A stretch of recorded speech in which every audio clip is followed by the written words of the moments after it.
एक वचन हम पढ़े, दूसरा इतिहास 7 अध्याय उसका 14 वचन पढ़ेंगे। दूसरा इतिहास 7 अध्याय 14 वचन हमें इस प्रकार बताता है, तब यदि मेरी प्रजा के लोग जो मेरे कहलाते हैं यदि दीन होकर प्रार्थना करें और मेरे दर्शन के खोजी होकर अपनी बुरी चाल से फिरे, तो मैं स्वर्ग में से सुनकर उनका पाप क्षमा करूंगा और उनके देश को ज्यों का त्यों कर दूंगा। यहाँ पर क्या लिखा? परमेश्वर अपनी प्रजा के बारे में बात कर रहा है। परमेश्वर उन लोगों के बारे में बात कर रहा है जो परमेश्वर को जानते हैं कि ये एक जीवित परमेश्वर है, जैसे कि हम जानते हैं कि हमने यीशु मसीह को जान लिया, यीशु मसीह हमारा उद्धार करता है। अब वो क्या कहता है यहाँ पर? बोलता है, हे मेरे लोगों जो मेरे कहलाते हैं, अगर वह दीन होकर प्रार्थना करे और मेरे दर्शन के खोजी रहे। जब हम मूर्ति पूजा में थे ना, तो हम बड़ा लालसा के साथ प्रार्थना किया करते थे और हम ये बोलते थे, फलाने फलाने देवता हमें दर्शन दे, हमें दर्शन दे। और जब वो कभी सपनों में या किसी भी तरीके से अपने आप को जाहिर करता था, या हमारी ऐसी मेंटलिटी होती थी कि हाँ हमारे अंदर वो दिखे या हमारे सपनों में दिखे, तो हम खुशी से उछल करके 15-20 लोगों को और जितने लोग हमारे आसपास है सबको बताते कि हम अपने आप को बड़ा करें कि उस देवता ने, उस देवी ने हमें दर्शन दिया है। हालेलुया। करते थे कि नहीं करते थे? हाँ या ना? हालेलुया। ठीक है। और यहाँ पर परमेश्वर क्या बोल रहा है? कहता है, अगर तुम मेरे दर्शन के खोजी होकर के बुरी चाल से फिरो। अगर आप मेरे दर्शन के खोजी हैं तो आप जरूर लालसा के साथ प्रार्थना करेंगे। अगर आप दर्शन चाहते हैं तो हमेशा आपके विचार जो है वह लोगों की ओर नहीं होंगे, वे परमेश्वर की ओर बने रहेंगे। हालेलुया। अगर आप परमेश्वर के दर्शन के खोजी है तो आप सिर्फ और सिर्फ परमेश्वर की बातों को निहारेंगे कि मैं कैसे फलदायक रहूं, कैसे ये फल बने रह सकते हैं, किन बातों से मुझे दूर रहना है। हालेलुया। समझ रहे कि नहीं? हम ऐसी चीजों का दर्शन पाना चाहते थे जिनमें जान नहीं है, जिसके बारे में बाइबल बताती है कि वह ना तो देख सकती हैं, ना सुन सकती हैं, ना बोल सकती हैं, ना सूंघ सकती हैं, ना छू सकती है, ना चल सकती है। हालेलुया। हम ऐसी चीजों का हम दर्शन पाने के लिए बहुत लालसित रहते थे, बहुत ज्यादा, और मैं कहूंगा बहुत से भी बहुत ज्यादा, नंगे पैर में भी बहुत कुछ करते थे। और वही चीज जब हम यीशु मसीह में आए तो बदल गई। बल्कि वही डर, वही प्रेम, वही लालसा जो है, जो हमारा मूर्तियों की ओर था, वह बदलकर परमेश्वर की ओर हो जाना चाहिए था। हालेलुया। तो कहता है, अगर मेरी प्रजा दीन होकर प्रार्थना करे और मेरे दर्शन की खोजी होकर बुरी चाल से फिरे, तो मैं स्वर्ग से सुनूंगा, उनके पापों को क्षमा करूंगा। और जब एक व्यक्ति के पाप क्षमा हो जाते हैं, तब मुझे बताने की जरूरत नहीं है कि वह किसी भी तरह के बंधन में नहीं है। समझ रहे? क्योंकि वह समझ जाएगा कि उसके सारे बंधनों का हिसाब किताब यीशु मसीह ने क्रूस के ऊपर पूरा कर दिया। और बाद में फिर वह सोचेगा नहीं कि हो सकता है कोई बंधन हो।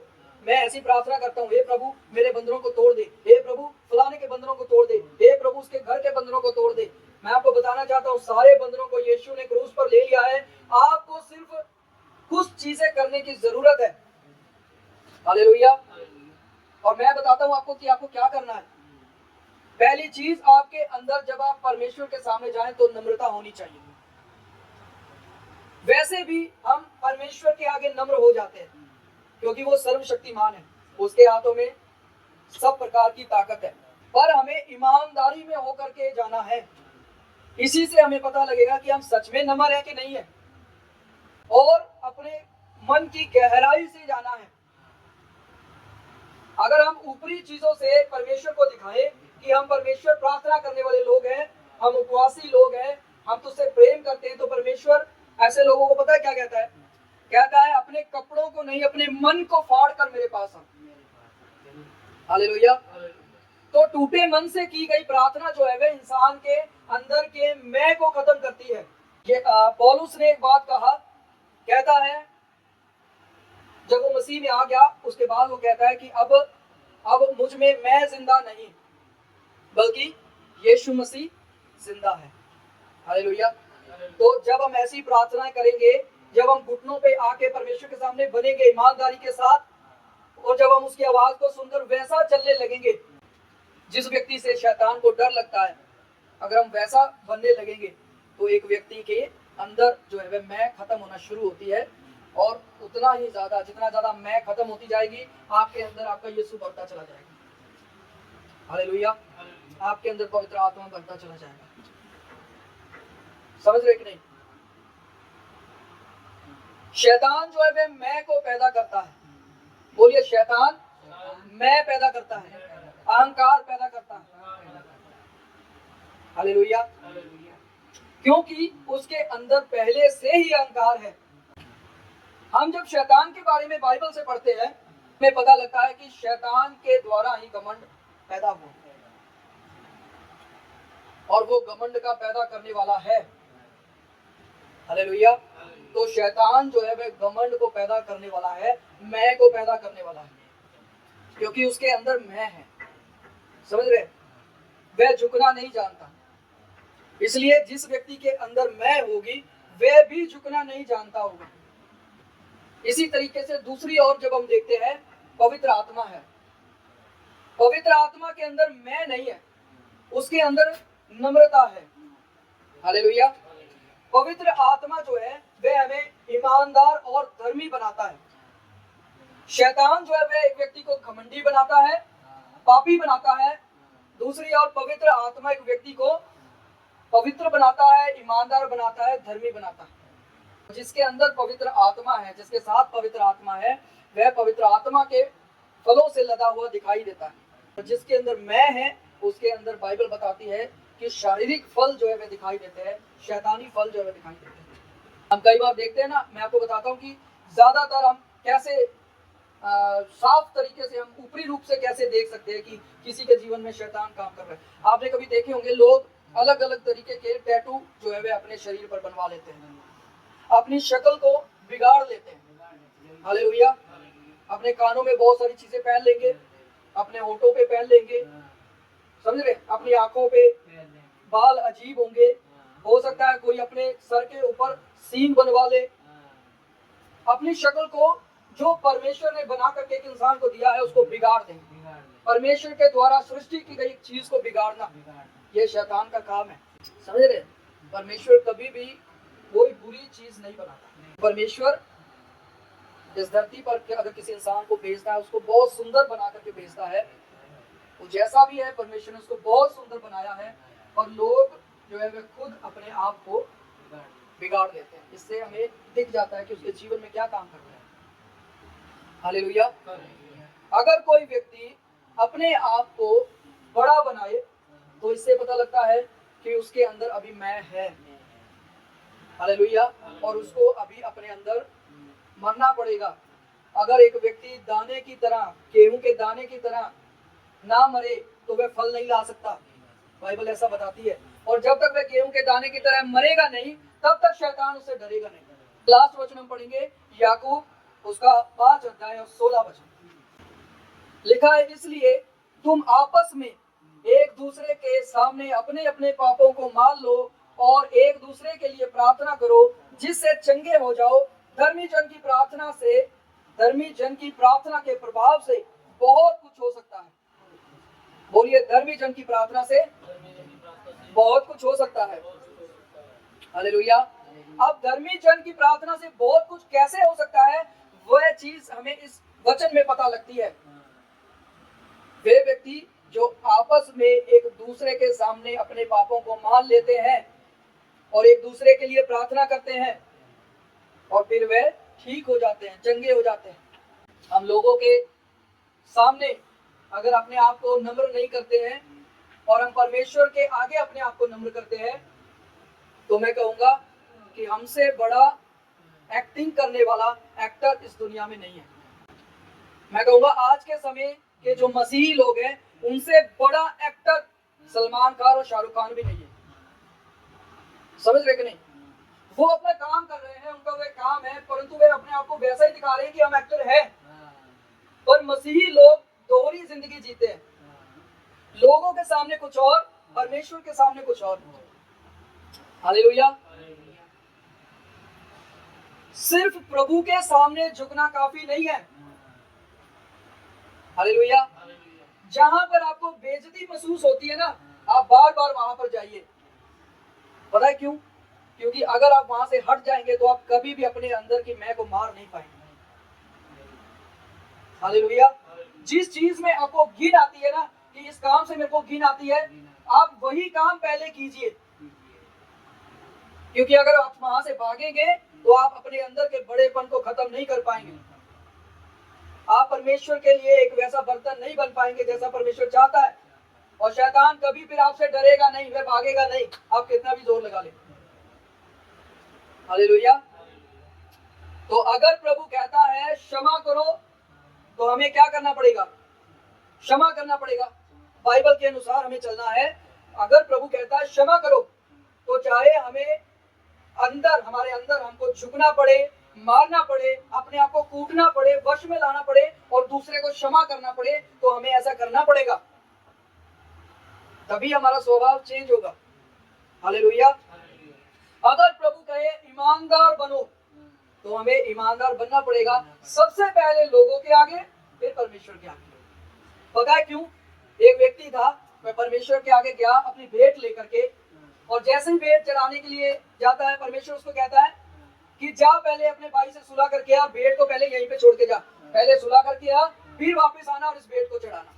परमेश्वर ने भेंट को लेने से मना नहीं किया, बल्कि परमेश्वर ने बोला हाँ मैं भेंट चाहता हूं, तू अपनी भेंट को यहाँ रख दे।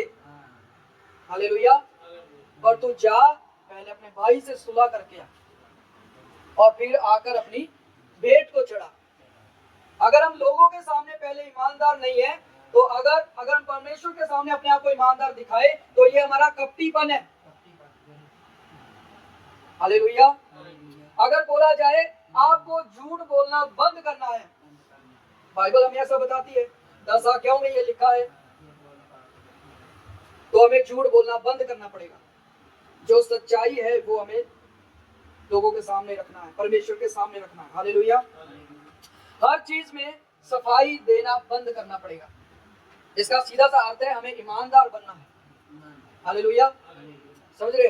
अपने विश्वास को बड़ा करना होगा। प्रतिदिन हम हर चीज में आगे बढ़ना चाहते हैं, परंतु अपने विश्वास में हम कभी भी आगे नहीं बढ़ना चाहते। जो कोई भी व्यक्ति विश्वास में आगे बढ़ेगा, उसका विश्वास दिखाई देगा कि वे आगे बढ़ रहे हैं। और जो एक जगह पर है, एक जगह पर रुका हुआ है, स्टक है, उसका भी पता लग जाएगा, क्योंकि उसके जीवन में कोई परिवर्तन नहीं होगा। हालेलुया। और लोगों के ऊपर नहीं, बल्कि हमें शैतान के ऊपर अपना गुस्सा निकालना है। हालेलुया। समझ रहे कि नहीं?